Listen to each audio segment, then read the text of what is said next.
청계천은 미디어용 쇼윈도입니다. 외국인 방문자가 올 때만 관리하는 거예요. 국제생태학계의 거물 이반 스트로젠코의 단원이었습니다. 화면 속 20명의 전문가들이 고개를 끄덕였어요. 그중 한 명이 일본인 여성 루카였습니다. 15년 동안 전 세계 도시 복원 프로젝트를 지켜본 조류 생태학자였죠. 베를린, 파리, 뉴욕, 도쿄 모두 실패했습니다. 루카는 더 이상 기적을 믿지 않았어요. 하지만 며칠 뒤 그녀는 서울행 비행기에 올랐습니다. 도심 한복판에서 백로가 물고기를 사냥한다는 그 불가능한 이야기를 확인하기 위해서였죠. 그녀가 본 것은 충격이었습니다. 연출도 거짓도 아니었어요. 20년 동안 매일 반복되는 기적이었습니다. 대체 어떻게 이런 일이 가능했던 걸까요? 지금부터 그 이야기를 시작하겠습니다. 그 전에 잠깐 1초만 투자해서 구독, 좋아요 버튼을 꾹 눌러주시면 건강한 기운 듬뿍 받으실 거예요. 지금 바로 시작하겠습니다. 저는 루카입니다. 미야자키 루카. 도쿄대학에서 조류생태학을 연구하는 박사죠. 39년을 살면서 깨달은 게 하나 있습니다. 도시와 자연은 공존할 수 없다는 것. 그날도 새벽 4시까지 연구실에 있었어요. 창밖엔 눈이 내렸습니다. 도쿄 겨울은 언제나 조용했어요. 너무 조용해서 무서울 정도였죠. 책상 위엔 파일이 쌓여 있었습니다. 베를린 슈프레강 복원 프로젝트 실패. 파리 센강 정화 계획 실패. 뉴욕 허드슨강 생태 회복 실패. 15년 동안 제가 자문했던 프로젝트들이었어요. 하나도 성공하지 못했습니다. 물은 깨끗해졌지만 생명은 돌아오지 않았어요. 사람들은 여전히 쓰레기를 버렸고 새들은 오지 않았습니다. 손가락 끝이 차가웠습니다. 마우스를 잡은 손에 감각이 없었어요. 그만 자고 싶었죠. 하지만 눈을 감으면 죽은 강들이 떠올랐습니다. 그때 노트북 화면에 팝업이 떴어요. 서울 청계천, UN 생태복원 모범 사례 선정 클릭했습니다. 사진이 나타났어요. 맑은 물이 흘렀습니다. 수초가 자라고 있었어요. 백로가 물가에 서 있었습니다. 도심 한복판에서요. 숨이 멎었습니다. 15년 만에 처음 보는 장면이었어요. 하지만 곧 의심이 들었습니다. 또 홍보 사진이겠지. 책상 서랍을 열었습니다. 오래된 사진 한 장이 있었어요. 20년 전 제가 찍은 백로였습니다. 홋카이도 습지에서요. 그때 저는 꿈이 있었습니다. 도시에서도 저런 새를 볼 수 있게 만들고 싶다는 꿈이었어요. 하지만 15년이 지난 지금 그 꿈은 먼지만 쌓였습니다. 다음 날 아침 국제 심포지엄이 있었어요. 화상회의였습니다. 20명쯤 되는 생태학자들이 접속해 있었어요. 이반 스트로젠코가 화면에 나타났습니다. 러시아 출신의 생태개발 전문가였어요. 50대 초반, 날카로운 눈매를 가진 남자였죠. 그가 말했습니다. 청계천 모델은 지속 가능하지 않습니다. 목소리가 차갑게 울렸어요. 10년 전 우리도 비슷한 시도를 했죠. 베를린에서요. 실패했습니다. 사람들의 의식을 바꾸는 건 불가능해요. 화면 속 사람들이 고개를 끄덕였습니다. 저도 동의했어요. 15년간 경험한 결과가 그랬으니까요. 청계천은 미디어용 쇼윈도입니다. 외국인 방문자가 올 때만 관리하는 거예요. 1년 후엔 다시 똑같아질 겁니다. 이반의 말이 제 귓가에 맴돌았습니다. 회의가 끝난 뒤에도 오래 남아 있었어요. 노트북을 천천히 닫았습니다. 창밖을 바라봤어요. 눈이 그쳤습니다. 회색빛 하늘만 남아 있었죠. 그날 저녁 메일이 왔습니다. 서울시청 환경국에서 보낸 거였어요. 정중한 한국어 문장들이 영어로 번역되어 있었습니다. 청계천 복원 20주년을 맞아 해외 전문가를 초청합니다. 객관적 시선으로 기록을 남겨주시길 바랍니다. 첨부 파일을 열었습니다. 다시 그 사진들이었어요. 백로, 물고기, 맑은 물. 손가락이 키보드 위에서 멈췄습니다. 답장을 써야 했어요. 거절할 생각이었죠. 하지만 마우스가 움직이지 않았습니다. 사진 속 백로가 저를 바라보는 것 같았어요. 밤새 잠을 이루지 못했습니다. 침대에 누워 천장을 바라봤어요. 이반의 목소리가 들렸습니다. 불가능해요. 하지만 다른 목소리도 들렸습니다. 20년 전 제 목소리였어요. 가능하게 만들고 싶어. 다음 날 아침 답장을 보냈습니다. 초대를 받아드리겠습니다. 엔터를 누르는 순간 손이 떨렸습니다. 15년 만에 느껴보는 떨림이었어요. 두려움인지 기대인지 알 수 없었습니다. 책상 서랍에서 백로 사진을 꺼냈습니다. 먼지를 닦았어요. 사진 속 백로는 여전히 아름다웠습니다. 혹시 모르잖아요. 정말 혹시. 인천공항에 내렸을 때가 오후 2시였습니다. 봄이 시작되는 계절이었어요. 도쿄보다 따뜻했죠. 입국장을 나서자 한 여성이 손을 들고 있었습니다. 30 초반쯤 되어 보였어요. 단정한 차림의 여성이었죠. 루카 박사님이시죠? 한국어 억양이 섞인 영어였습니다. 또박또박한 발음이었어요. 저는 조은비입니다. 서울시 생태해설사예요. 일주일 동안 함께하게 될 거예요. 손을 내밀었습니다. 악수가 정중했어요. 너무 정중해서 오히려 거리감이 느껴졌죠. 차에 올랐습니다. 은비가 운전석에 앉았어요. 저는 뒷좌석에 앉았습니다. 피곤하시죠? 호텔까지 40분 정도 걸려요. 괜찮습니다. 차가 출발했습니다. 창밖으로 고속도로가 펼쳐졌어요. 빌딩들이 빠르게 지나갔습니다. 은비가 말했습니다.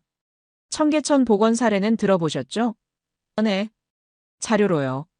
직접 보시면 다를 거예요. 목소리에 확신이 있었습니다. 저는 대답하지 않았어요. 20분쯤 지났을까요? 도시가 가까워졌습니다. 서울이었어요. 빌딩이 많았습니다. 도쿄와 비슷했어요. 하지만 뭔가 달랐죠. 무엇인지는 알 수 없었습니다. 호텔에 도착했습니다. 은비가 체크인을 도와줬어요.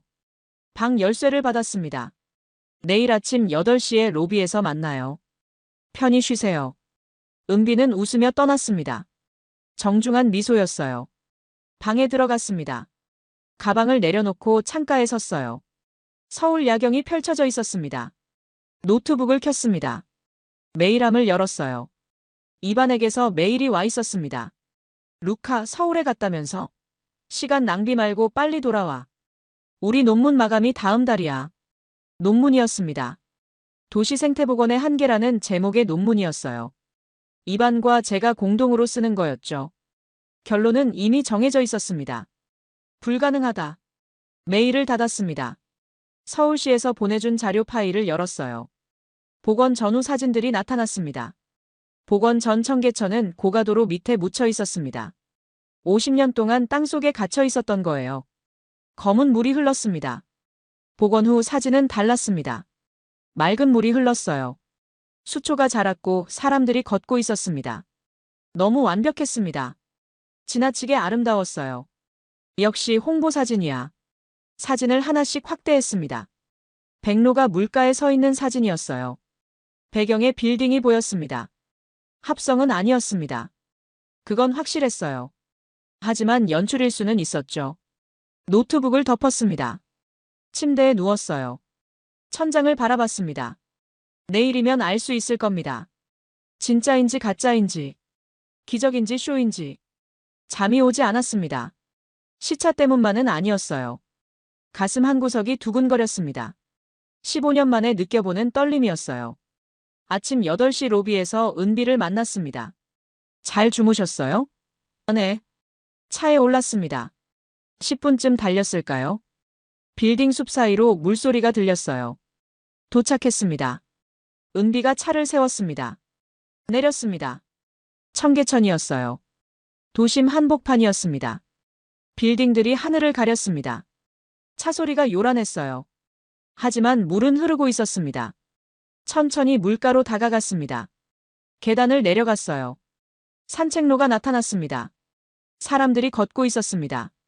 출근하는 직장인들이었어요. 빠른 걸음이었죠. 물을 들여다봤습니다. 투명했어요. 바닥에 자갈이 보였습니다. 작은 물고기들이 헤엄치고 있었어요. 5마리, 6마리. 물이 지어 움직였습니다. 심장이 빨라졌습니다. 물고기가 산다는 건 수질이 좋다는 뜻이었어요. 수초도 보였습니다. 물속에서 흔들리고 있었어요. 자연스러웠습니다. 어떠세요? 은비가 물었습니다. 나쁘지 않네요. 솔직한 대답이었어요. 하지만 진짜 중요한 건 따로 있었습니다. 새였어요. 새가 오는가, 그게 전부였죠. 카메라를 꺼냈습니다. 렌즈를 닦았어요. 준비를 마쳤습니다. 조금 더 걸어볼까요? 은비가 앞장섰습니다. 200m쯤 걸었을까요? 사람들이 줄어들었어요. 조용한 구간이었습니다. 그때였습니다. 무언가가 하늘에서 내려왔어요. 천천히 조용히. 백로였습니다. 긴 날개를 펼치고 물가에 내려앉았어요. 우아한 착지였죠. 숨을 멈췄습니다. 손이 카메라를 잡았어요. 떨렸습니다. 백로는 물가를 천천히 걸었습니다. 긴 다리로 한 걸음씩. 고개를 숙여 물속을 들여다봤어요. 순간이었습니다. 백로가 목을 집어넣었어요. 물보라가 일었습니다. 그리고 물고기를 낚아챘습니다. 은빛 비늘이 햇빛에 반짝였어요. 백로는 단숨에 삼켰습니다. 셔터를 눌렀습니다. 연사로 찍었어요. 손이 떨려서 흔들릴 뻔했습니다. 15년 만이었습니다. 도심에서 야생조류의 사냥을 본 게요. 믿을 수 없었습니다. 주변을 살폈습니다. 더 놀라운 광경이 펼쳐져 있었어요. 사람들이었습니다. 아무도 놀라지 않았습니다. 백로를 보고도 그냥 지나갔어요. 힐끗 보고 미소 짓고 걸어갔습니다. 한 노인이 손자를 데리고 지나갔습니다. 아이가 백로를 가리키며 뭔가 말하려 했어요. 노인이 손가락을 입에 갖다 댔습니다. 조용히. 작은 목소리였습니다. 아이는 고개를 끄덕이며 입을 다물었어요. 두 사람은 조용히 지나갔습니다. 이게 뭐지? 왜 아무도 놀라지 않는 거야? 매일 오거든요. 은비가 말했습니다. 매일? 네. 아침에도 오고 저녁에도 와요. 말문이 막혔습니다. 매일 온다는 건 연출이 아니라는 뜻이었어요. 외국인 방문자가 올 때만 데려올 순 없으니까요. 백로는 다시 물속을 들여다봤습니다. 사냥을 계속했어요. 사람들을 신경 쓰지 않았습니다. 적당한 거리를 유지했습니다. 가까이 오는 사람이 있으면 살짝 물러섰어요. 야생의 본능이었죠. 카메라를 내려놓았습니다. 그냥 바라봤어요. 렌즈 없이요. 물이 흘렀습니다. 새가 사냥했어요. 사람들이 지나갔습니다. 모든 게 자연스러웠습니다. 마치 원래 그랬던 것처럼요. 20분쯤 지났을까요? 백로가 날아올랐습니다. 큰 날개를 펼치며 하늘로 사라졌어요. 빈 물가만 남았습니다. 하지만 물고기는 여전히 헤엄치고 있었어요. 수초는 흔들렸습니다. 믿기지 않아요. 제 입에서 나온 말이었습니다. 그럴 줄 알았어요. 은비가 웃었습니다. 하지만 이게 청계천이에요. 20년 동안 매일 일했어요. 20년. 매일. 그 말이 가슴에 박혔습니다. 하지만 의심은 쉽게 사라지지 않았습니다. 15년간의 경험이 그랬어요. 벤치에 앉아 카메라 화면을 확인했습니다. 백로의 사진들이 선명했어요. 물고기를 낚아채는 순간까지 찍혔습니다. 증거는 확실했습니다. 하지만 마음 한구석이 불편했어요. 혹시 방류한 거 아닌가요? 은비에게 물었습니다. 방류요? 은비가 되물었습니다. 물고기요. 오늘 아침에 풀어놓은 거 아닌가요? 외국 연구자가 온다고요. 은비는 잠시 멈칫했습니다. 그리고 천천히 고개를 저었어요. 아니에요. 물고기들은 한강에서 거슬러 올라온 거예요.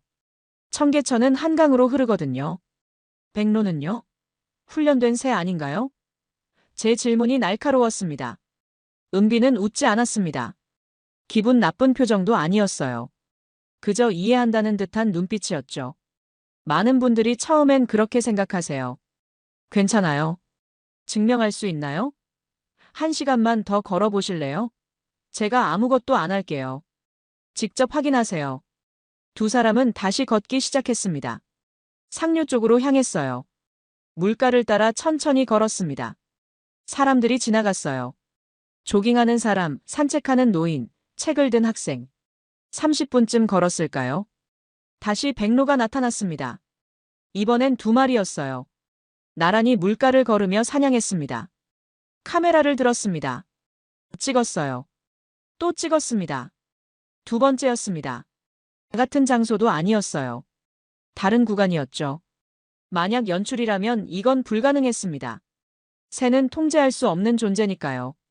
주변 사람들을 관찰했습니다. 역시 아무도 놀라지 않았어요. 당연하다는 표정이었습니다. 한 중년 여성이 지나갔습니다. 은비가 다가가 한국어로 물었어요.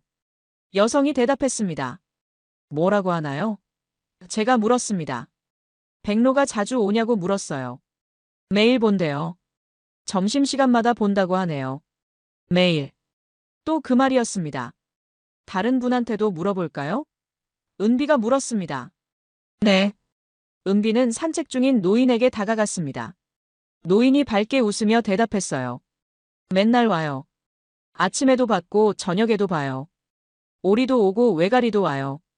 통역을 들으며 저는 침묵했습니다. 말이 나오지 않았어요. 만약 이게 연출이라면 모든 시민이 거짓말을 하는 겁니다. 그럴 리 없었어요. 믿으시겠어요? 은비가 조심스럽게 물었습니다.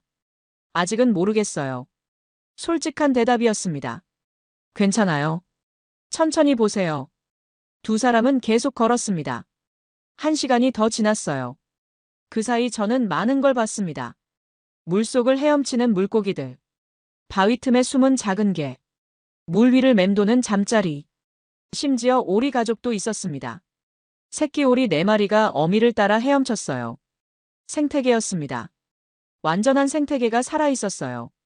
점심시간이 되자 직장인들이 몰려왔습니다. 도시락을 들고 물가에 앉았어요. 벤치마다 사람이 가득했습니다. 그들은 먹고 쉬고 떠났습니다. 쓰레기는 남기지 않았어요. 각자 챙겨서 쓰레기통에 버렸습니다. 한 남자가 담배를 꺼냈습니다. 하지만 곧 다시 주머니에 넣었어요.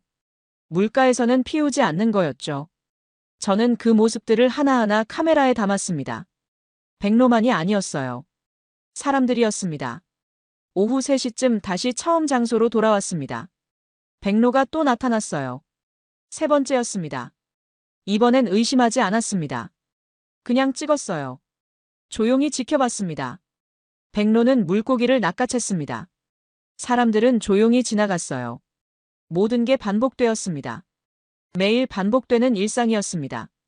특별한 게 아니었어요. 그게 오히려 증거였습니다. 이제 믿으시겠어요? 은비가 다시 물었습니다. 저는 고개를 끄덕였습니다. 천천히 조금씩요. 연출이 아니에요. 제 입에서 나온 말이었습니다. 네. 진짜예요. 은비가 웃었습니다. 처음으로 진짜 미소였습니다. 정중함이 아니라 진심이었어요. 다음 날 아침 약속이 있었습니다. 청계천 보건 책임자였던 분을 만나기로 했어요.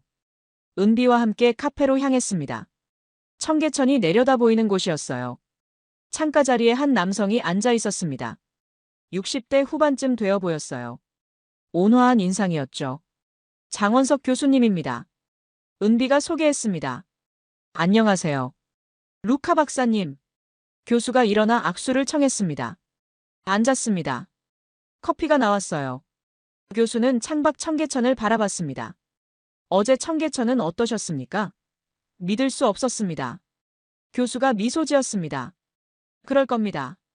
사실 저희도 처음엔 이렇게 될 줄 몰랐어요. 어떻게 가능했습니까? 제 질문이 직설적이었습니다. 교수는 잠시 침묵했습니다. 커피를 한 모금 마셨어요. 그리고 천천히 말하기 시작했습니다. 2003년이었습니다.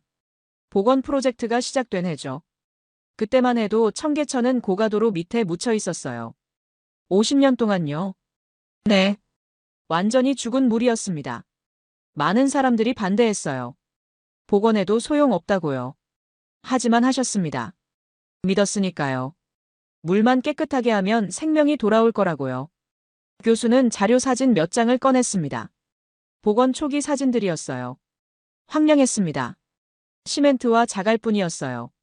물은 흐르고 있었지만 아무것도 살지 않았습니다. 첫 해에는 아무것도 없었어요. 물만 흘렀죠. 물고기는요? 일부 방류했습니다. 하지만 억지로 채우려 하지 않았어요. 그럼요? 기다렸습니다. 기다렸다는 말에 저는 멈칫했습니다. 그게 다인가요? 환경만 만들어 놓고 생명이 스스로 찾아오기를 기다렸어요. 1년쯤 지나니 물고기가 나타나더군요. 어디서 왔습니까? 한강에서요. 청계천은 한강으로 흐르거든요. 물길이 연결되어 있으니 물고기들이 거슬러 올라온 겁니다. 자연스럽게 회복됐다는 얘기였습니다. 인위적으로 만든 게 아니라요. 새들은요? 2년째 되니 백로와 외가리가 나타났어요. 먹이가 있으니 당연히 왔죠. 지금은요? 20년이 넘었으니 완전히 안정화됐습니다. 생태계가 스스로 순환해요. 교수는 다른 사진을 보여줬습니다. 5년째, 10년째, 15년째. 시간 순서대로 정리된 기록이었어요. 물고기가 늘었습니다. 수초가 자랐어요. 새들이 더 많아졌습니다. 하지만 이해가 안 됩니다. 제가 말했습니다. 베를린도 복원 프로젝트를 했고 파리도 도쿄도 했습니다. 다 실패했어요. 왜 여기만 성공한 겁니까? 교수는 잠시 생각했습니다. 창밖을 바라봤어요. 그리고 천천히 대답했습니다. 아마도 시민들 때문일 겁니다. 시민들이요? 기술도 중요하고 돈도 중요하지만 가장 중요한 건 사람들의 마음이에요. 저는 고개를 갸우뚱했습니다. 이해가 되지 않았어요. 서울 시민들이 이곳을 지켜준 겁니다. 처음 복원했을 때 가장 걱정한 게 사람들이 물고기를 잡을까봐, 새를 쫓아낼까봐였어요. 하지만 그런 일은 없었습니까? 네. 놀랍게도 없었습니다. 교수는 창밖을 가리켰습니다. 백로 한 마리가 물가를 걷고 있었어요. 저기 보세요. 백로가 사냥하고 있는데 사람들이 조용히 지나가잖아요. 놀라게 하지 않으려는 겁니다. 정말 그랬습니다. 사람들은 백로를 배려하며 걷고 있었어요. 아이들도 소리 지르지 않아요. 부모가 가르치는 거죠. 저 새들을 방해하면 안 된다고요. 20년 동안 그게 유지됐습니까? 네. 그게 문화가 됐어요. 문화. 그 단어가 귓가에 맴돌았습니다. 청계천을 대하는 서울 시민들의 태도가 이곳을 살렸습니다. 기술이 아니라 의식이에요. 시스템이 아니라 마음이죠. 저는 할 말을 잃었습니다. 15년 동안 제가 찾던 게 바로 그거였어요. 기술은 있었습니다. 베를린도 파리도 도쿄도 기술은 있었어요. 하지만 마음은 없었죠. 그게 가장 어려운 일 아닙니까? 제 목소리가 떨렸습니다. 교수는 미소 지었습니다. 맞습니다. 그래서 기적이라고 하는 겁니다. 커피가 식었습니다. 저는 한 모금 마셨어요. 씁쓸했습니다. 하지만 마음은 따뜻했습니다. 15년 만에 처음 느껴보는 온기였어요. 교수는 마지막 사진 한 장을 꺼냈습니다. 복원 첫 해의 사진이었어요. 이게 시작이었습니다. 아무것도 없었죠. 하지만 우리는 믿었어요. 기다리면 온다고요. 사진 속엔 텅 빈 물가가 있었습니다. 하지만 지금은 달랐어요. 생명이 가득했습니다. 감사합니다. 제가 말했습니다. 교수는 고개를 끄덕였습니다. 더 이상 말이 필요 없었어요. 카페를 나섰습니다. 은비와 함께 다시 청계천으로 향했어요. 바람이 불었습니다. 따뜻한 봄바람이었어요. 물결이 일렁였습니다. 기술이 아니라 마음. 시스템이 아니라 문화. 그 말이 계속 떠올랐습니다. 오전 11시쯤이었습니다. 은비가 말했습니다. 이번엔 시민들을 관찰해보세요. 장 교수님 말씀이 맞는지 확인하시라고요. 두 사람은 벤치에 앉았습니다. 조용히 주변을 지켜봤어요. 10분쯤 지났을까요? 할머니 한 분이 손자를 데리고 왔습니다. 5살쯤 되어 보이는 남자아이였어요. 물고기 보고 싶어요. 아이가 물가로 뛰어가려 했습니다. 할머니가 부드럽게 손을 잡았어요. 천천히 가야 해. 뛰면 물고기들이 놀란단다. 아이는 발소리를 죽이며 조심스럽게 다가갔습니다. 물가에 쪼그려 앉았어요. 물속을 들여다봤습니다. 피라미 몇 마리가 헤엄치고 있었습니다. 할머니, 저기 물고기. 아이가 작은 목소리로 말했습니다. 할머니가 입에 손가락을 갖다 댔어요. 조용히. 손도 넣으면 안 돼. 왜요? 여기는 물고기의 집이야. 우리가 손님이니까 조용히 구경만 해야 해. 아이는 고개를 끄덕였습니다. 입을 다물고 가만히 지켜봤어요. 저는 멀리서 그 모습을 찍었습니다. 가르침이었어요. 세대를 넘어 이어지는 가르침이었습니다. 점심시간이 됐습니다. 직장인들이 3355 모여들었어요. 샌드위치를 든 사람, 편의점 김밥을 가져온 사람, 커피 한 잔만 들고 온 사람도 있었습니다. 다들 물가 벤치에 앉아 식사를 시작했습니다. 조용했어요. 시끄럽게 떠들지 않았습니다. 식사를 마친 사람들은 쓰레기를 꼼꼼히 챙겼습니다. 휴지 한 장도 남기지 않았어요. 쓰레기통으로 가져갔습니다. 옆 벤치에 앉은 두 남자가 대화하고 있었습니다. 오늘 백로 봤어? 응. 아침에 봤어. 물고기 3마리나 잡던데. 대박. 나도 내일 일찍 와야겠다. 그들은 백로를 일상적으로 얘기했습니다. 날씨 얘기하듯 자연스러웠어요. 저는 그 대화를 들으며 깨달았습니다. 이곳 사람들에게 청계천은 특별한 장소가 아니었어요. 그냥 일상이었습니다. 출근길에 스쳐 지나가고 점심시간에 쉬러 오고 퇴근 후 산책하는 평범한 공간이었어요. 바로 그게 증거였습니다.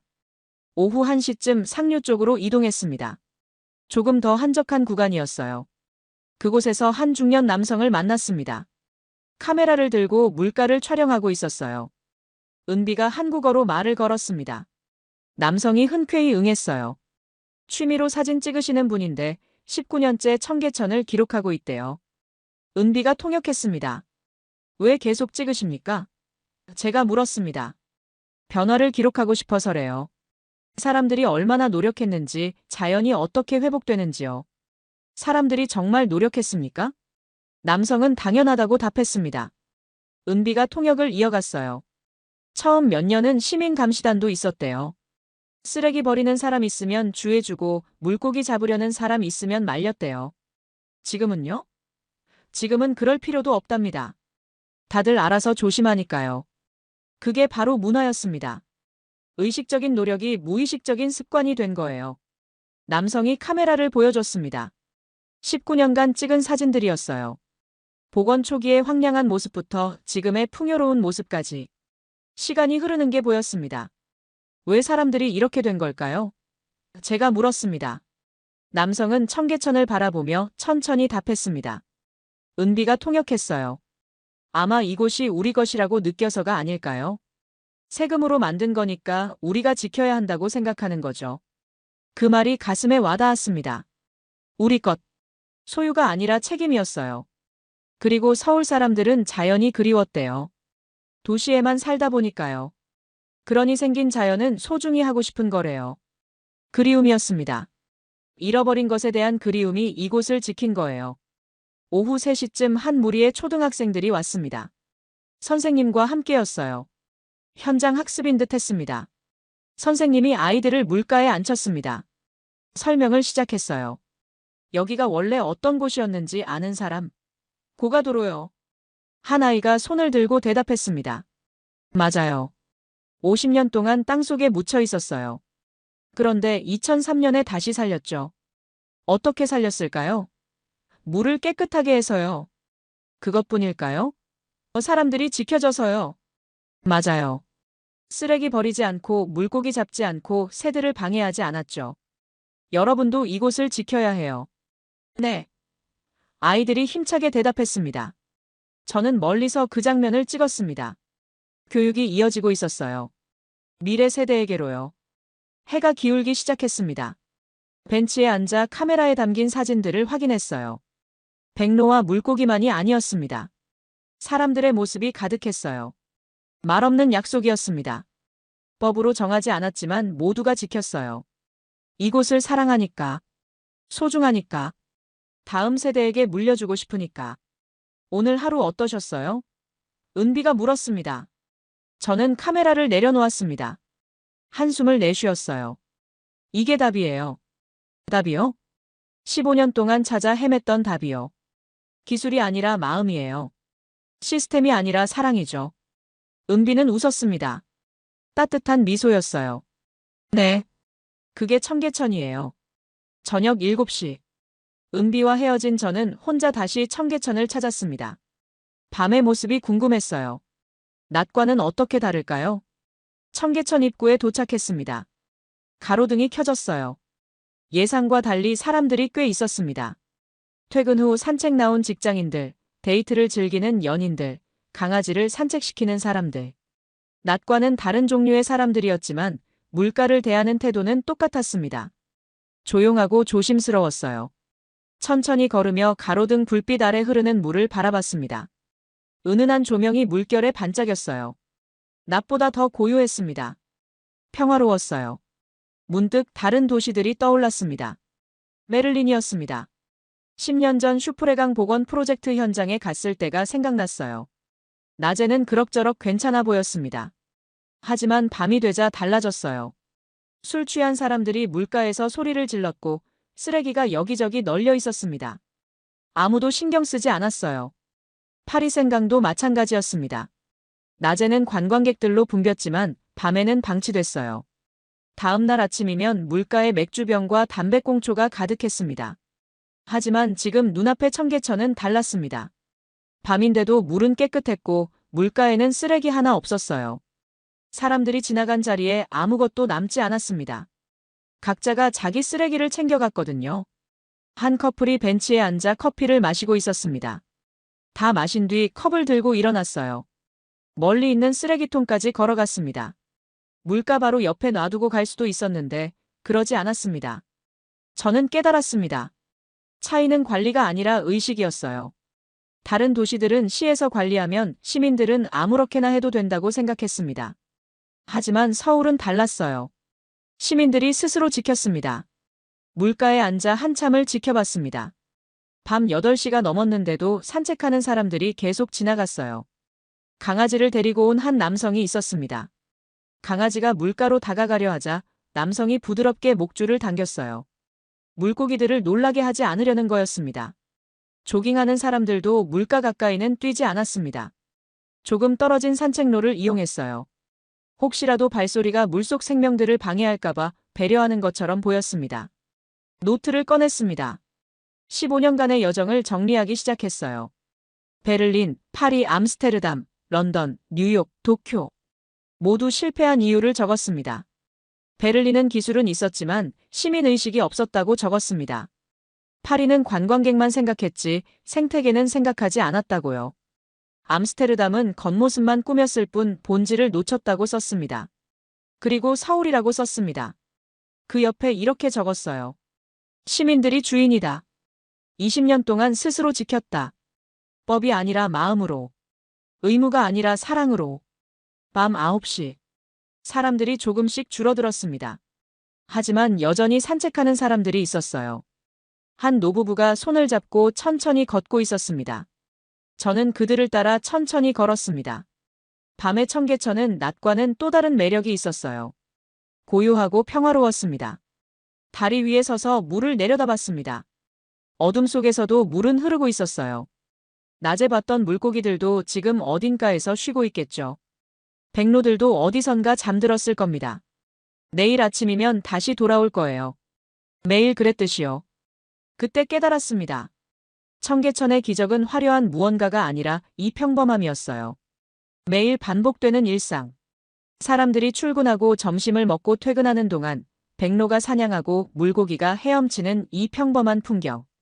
20년 동안 한 번도 멈추지 않고 이어진 이 일상이 진짜 기적이었습니다. 호텔로 돌아왔습니다. 침대에 누워 노트를 다시 펼쳤어요. 마지막 페이지에 썼습니다. 진짜 특별한 건 아주 평범했다. 다음 날 아침 은비에게 부탁했습니다. 청계천 관리처에 가보고 싶어요. 사계절 내내 어떻게 이 상태를 유지하는지 궁금해요. 청계천 관리처는 성동구에 있었습니다. 생각보다 작은 건물이었어요. 윤가영 실장이 두 사람을 맞이했습니다. 40대 중반쯤 되어 보이는 여성이었어요. 20년 가까이 청계천 관리 업무를 해왔다고 했습니다. 윤 실장이 자료를 펼쳐 보여줬습니다. 사계절 청계천의 모습이 담긴 사진들이었어요. 봄에는 꽃들이 흐드러지게 피고 여름에는 푸른 수초가 무성했습니다. 가을엔 단풍이 물들고 겨울에는 눈 덮인 물가의 모습이었어요. 사계절 내내 생명이 살고 있습니까? 제가 물었습니다. 윤 실장은 고개를 끄덕였습니다. 겨울에도 물고기들은 깊은 곳에서 겨울잠을 자고 철새들이 찾아옵니다.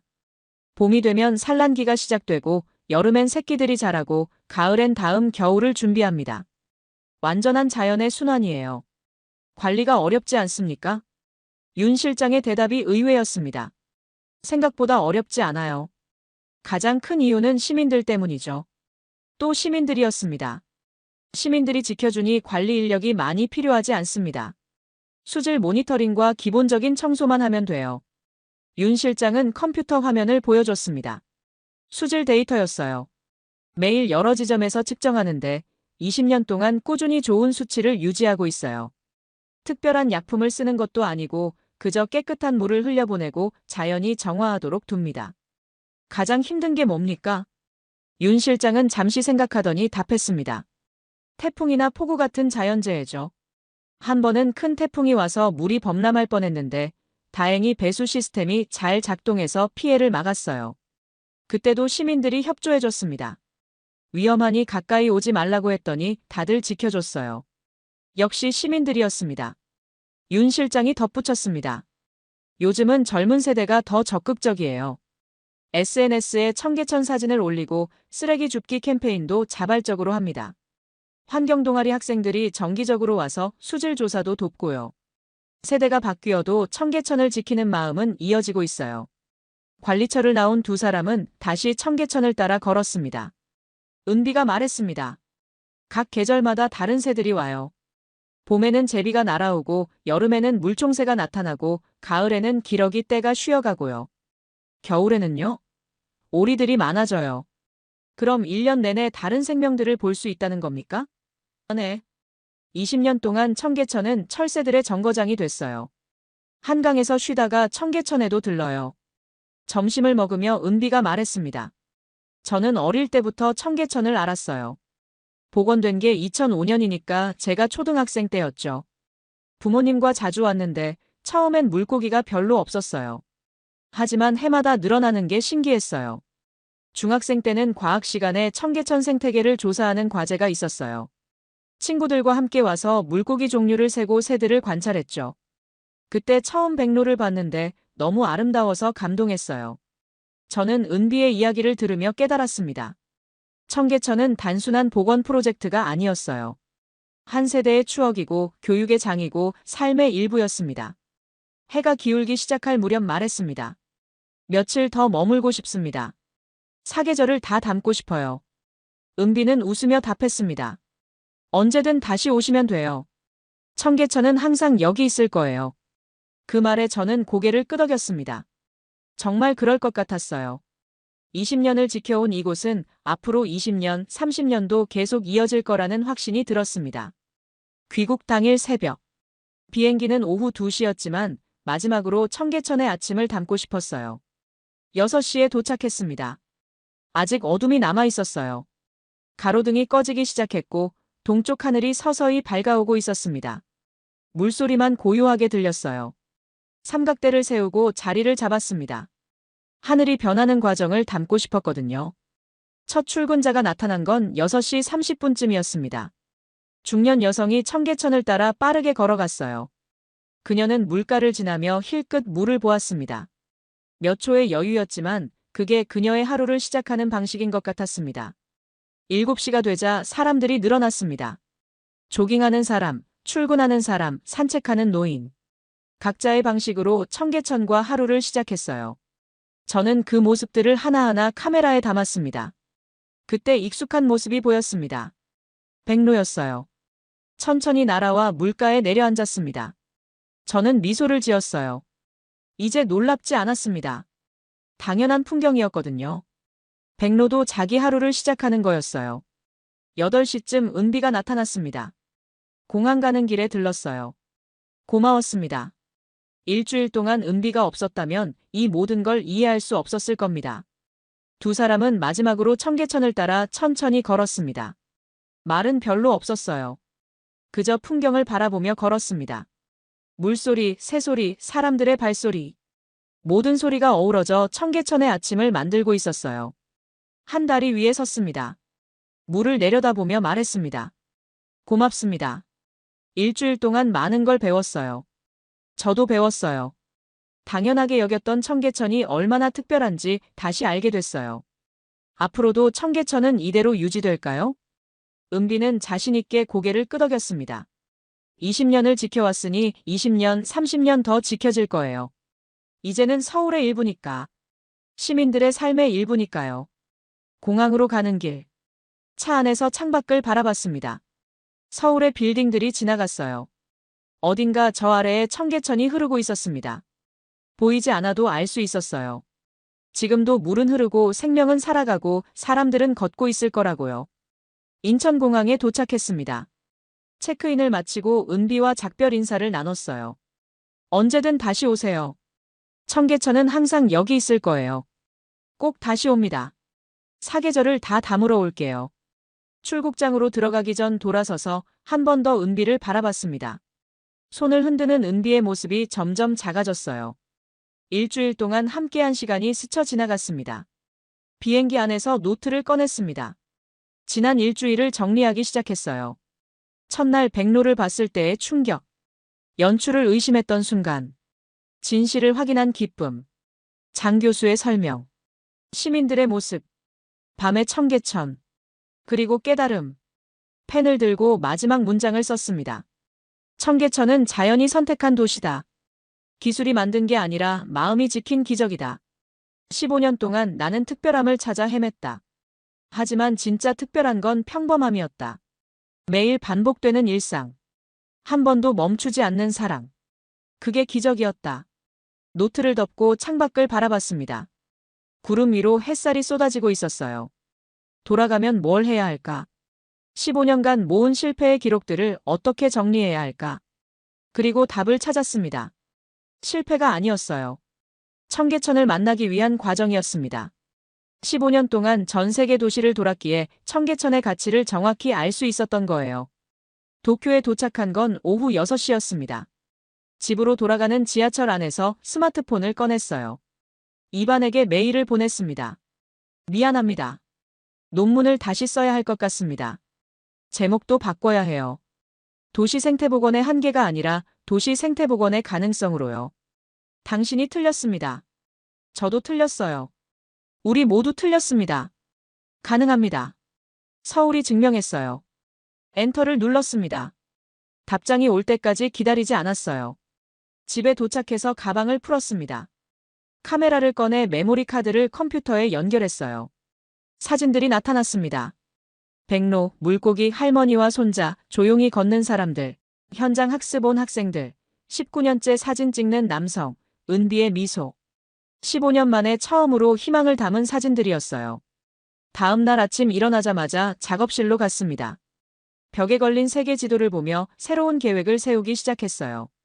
베를린, 파리, 암스테르담, 런던, 뉴욕. 다시 가야 할 도시들이었습니다. 하지만 이번엔 달랐습니다. 실패를 기록하러 가는 게 아니었어요. 청계천의 이야기를 전하러 가는 거였습니다.